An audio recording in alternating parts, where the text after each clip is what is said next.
Welcome to AI Video Cut. In this quick walkthrough, I'll show you how to edit your video and captions using our built-in editor. Start by heading to your dashboard, then to My Projects, and select the video you want to edit. Click on it and then hit the Edit button. Here in the Transcript tab, you can fix any errors or remove awkward moments. Just click on a word.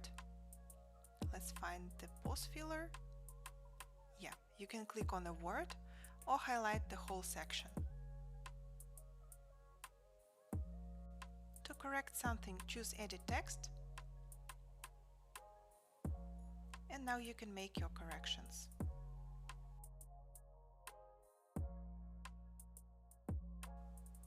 To cut content, pick Remove Text, or remove text and video to delete both the transcript and the matching video clip.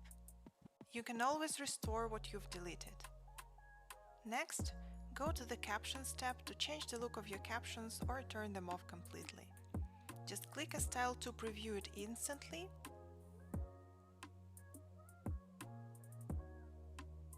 or use the toggle to hide captions.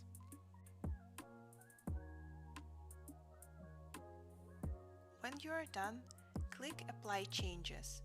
You can either overwrite the video or save a new version. And now wait for your video to process. Once your video is ready, just click Download to export. The button is down below. And that's it. In just a few clicks, your video is polished, captioned, and ready to post. Try it now at AI Video Cut. Thanks for watching.